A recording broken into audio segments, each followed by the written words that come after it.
नमस्कार दोस्तों, मैं रजत सिंह जी साधना के प्लेटफॉर्म पर आपके साथ एक बार फिर से हाजिर हुआ हूँ एक और टॉपिक को लेकर के। मिडिल ईस्ट में जहां हम लोग देख रहे थे कि काफ़ी गहमा गर्मी चल रही थी और ट्रम्प 2.0 में जो मैंने आपको समझाया था कि ट्रम्प जब आ रहे हैं तो वो आने के साथ वो कहीं ना कहीं युद्ध विराम की स्थिति में लेकर के जाएंगे और जो बाइडन अपने फेयरवेल को इस तरीके से मनाएंगे जैसे हमें पता चलेगा कि हर एक अमेरिका का राष्ट्रपति जब जाता है तो वो कुछ ना कुछ ऐसा कार्य करके जाता है कि उसको याद किया जाए। जो बाइडन भी अपना फेयरवेल कुछ इसी तरीके का मनाना चाह रहे थे और वो इसमें पूरी तरीके हुए। कैसे? उन्होंने इजराइल और लेबनान के बीच में सीज फायर को ला दिया है। अब यहाँ पर कुछ लोगों का पर्सपेक्टिव बन रहा है कि यहाँ पर इजराइल हार चुका है। कुछ लोग ये भी कह रहे हैं कि इजराइल यहाँ से क्या करेगा कि हिजबुल्लाह के साथ अपने को शांत करेगा, जैसा कि चाणक्य नीति में कहा गया है। हिजबुल्लाह के साथ अपने आप को शांत करेगा और अपना सारा ध्यान वो किसकी तरफ लगाएगा? ईरान की तरफ। चाणक्य नीति जो पहले चाणक्य देकर के गए थे वो आज भी प्रासंगिक है। कैसे? चाणक्य ने कहा था कि अगर आपके पास चारों तरफ से वॉर हो रहा हो, अगर आप ये मान लीजिए कोई कंट्री है और अगर आपके ऊपर वॉर हो रहे हैं दो तरफ से, ठीक है, तो आप एक काम करिए कि जो मजबूत राष्ट्र है उसके साथ आप संधि कर लीजिए और कमजोर राष्ट्र को खत्म कर लीजिए, या फिर कमजोर राष्ट्र के साथ संधि करके मजबूत राष्ट्र को खत्म कर लीजिए। कहने का मतलब यह है कि जब दो तरह से अटैक होंगे तो आपको क्या करना होगा? नंबर 1 पर किसी एक कंट्री के साथ संधि स्थापित करनी होगी और फिर अपना सारा ध्यान दूसरी तरफ करना पड़ेगा।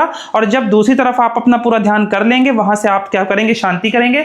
तब फिर उसके बाद जो बचा हुआ राष्ट्र है उसको अपने में सम्मिलित करेंगे।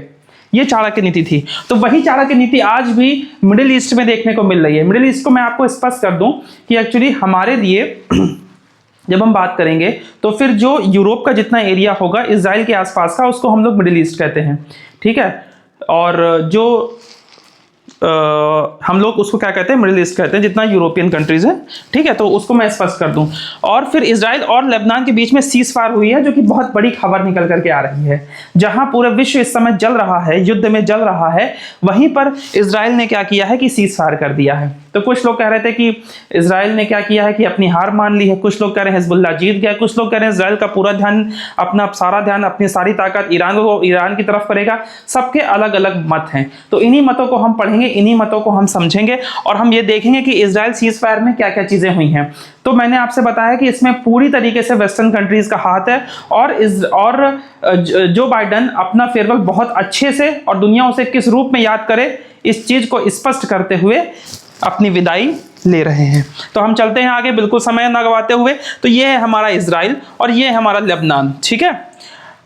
ब्लू लाइन करके एक लाइन बार बार आएगी, तो एक्चुअली ये अनऑथराइज्ड लाइन है किसके बीच में? इजराइल और लेबनान के बीच में। जब लेबनान में गृह युद्ध छिड़ता है 1975 से 1990 के बीच में, तब ये ब्लू लाइन कॉन्सेप्ट आया था। एक्चुअली मल्टी एथनिक ग्रुप्स है लेबनान में शिया, सुन्नी और क्रिश्चियन हर तरीके के लोग रहते हैं।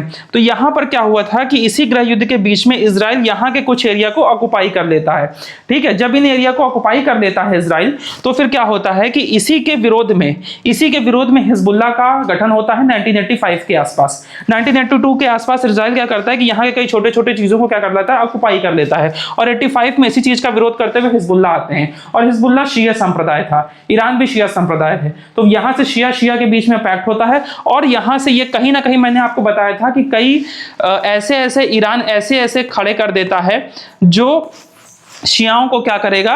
जो ईरान को कहीं ना कहीं इनडायरेक्टली मदद करेगा, ठीक है। अनऑथराइज्ड पावर अपनी एस्टैब्लिश कर देता है कई छोटी छोटी जगहों पर, जैसे लेबनान में उसने हिजबुल्लाह को किया। और यहां से हिजबुल्लाह ने क्या किया कि यहाँ की जो गवर्नमेंट थी उनके खिलाफ कहा कि आखिरकार इजराइल घुस करके हमारी टेरिटरी को ऑक्युपाई कर रही है, ये बिल्कुल गलत है और आप शांत बैठे हुए हैं।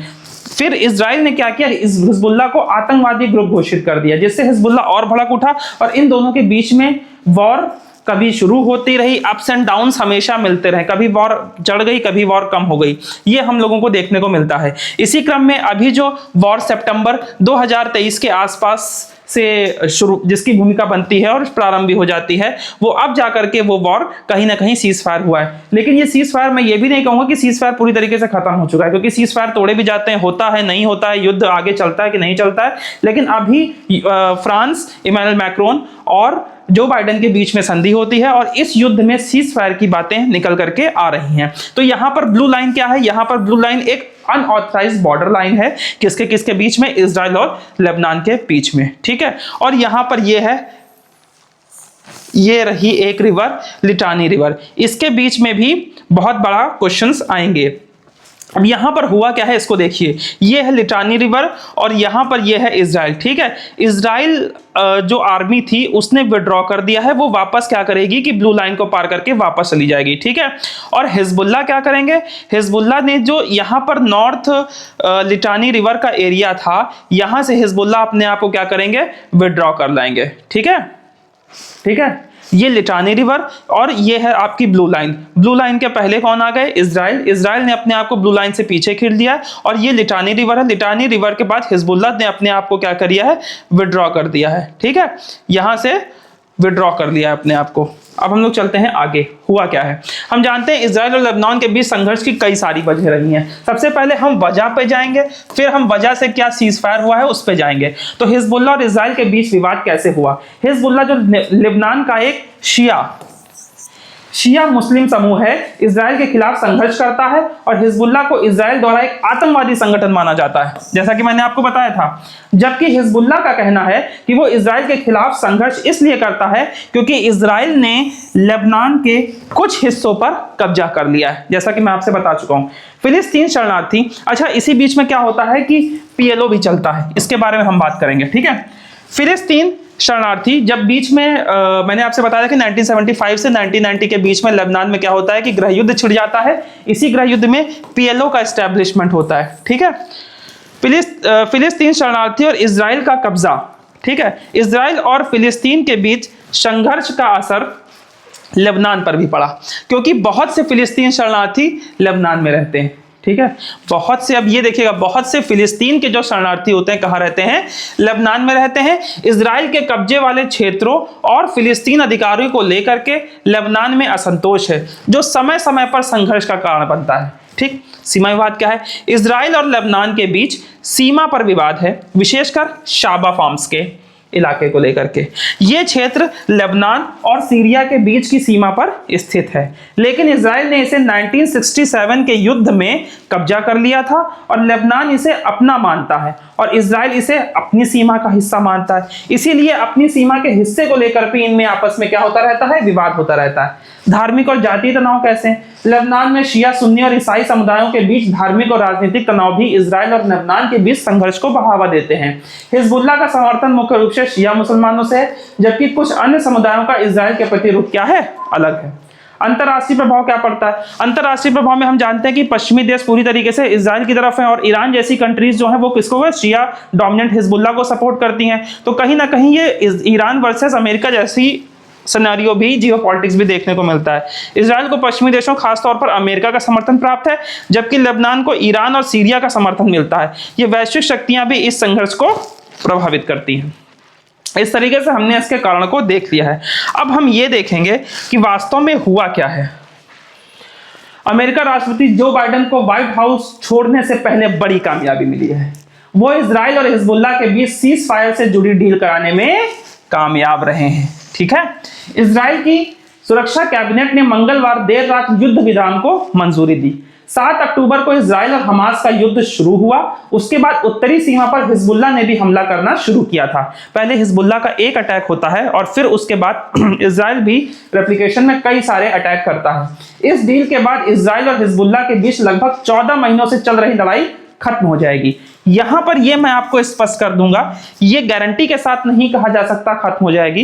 एक्चुअली सीज फायर तोड़े भी जाते हैं, तो हो सकता है कि ये कितना सक्सेस रहा सीज फायर, ये आने वाला समय बताएगा। राष्ट्रीय सुरक्षा कैबिनेट ने इसे 10-1 से मंजूरी दी।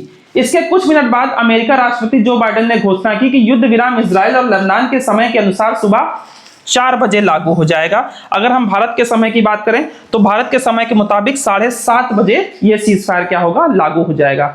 समझौते से जुड़ी डील अभी तक सार्वजनिक नहीं की गई है। कथित तौर पर यह 60 दिन का समय देता है, यानी कि 60 दिन का इसमें समय मिलेगा आपको। 60 दिन तक आपको युद्ध विराम करना है, ठीक है। इजराइल अपनी 60 दिनों में इजराइल अपनी सेना को दक्षिणी लेबनान, जो मैंने आपको दिखाया था साउथ लेबनान, से वापस बुलाएगा और कहां पर बुला लेगा? ब्लू लाइन के नीचे। लेबनानी सेना लितानी नदी के दक्षिण में लगभग 5000 सैनिकों को तैनात करेगी। ठीक है, लितानी नदी पर जो लेबनानी सरकार है वो अपनी सेना को लितानी नदी के दक्षिण में, ये था आपकी ब्लू लाइन ऐसे करके गई थी और ऐसे करके लितानी नदी गई थी। इस लितानी नदी के दक्षिण में यहां पर जो गवर्नमेंट है, लेबनानी गवर्नमेंट, वो अपनी सेना को एस्टैब्लिश करेगी और जो इजराइल की सेना थी वो यहां से ब्लू लाइन से कहां पर? नीचे चली जाएगी। ठीक है, इजरायली सीमा से दूर जाएगा हिजबुल्लाह। कथित तौर पर सीज फायर डील के मुताबिक हिजबुल्लाह दक्षिणी लेबनान को छोड़ देगा। साउथ लेबनान उसे कहते हैं जो लितानी नदी के साउथ में है। ठीक है, तो उसको हम क्या कहते हैं? साउथ लेबनान छोड़ देगा और इसके सैन्य बुनियादी ढांचे को नष्ट कर दिया जाएगा। अमेरिका कथित तौर पर हिजबुल्लाह की ओर से युद्ध विराम का उल्लंघन करने पर जवाब देने से जुड़े अधिकार भी इजराइल को दे रहा है।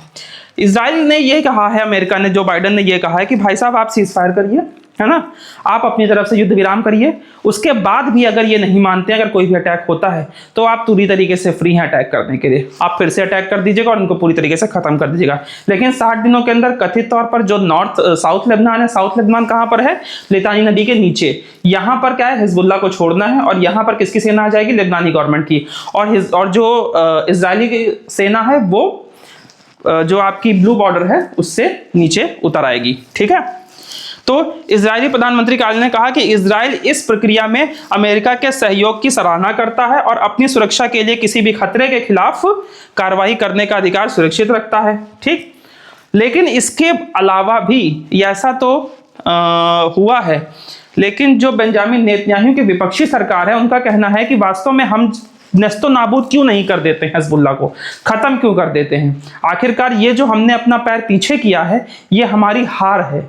ये कहा जा रहा है कि बेंजामिन नेतन्याहू डर गए हैं।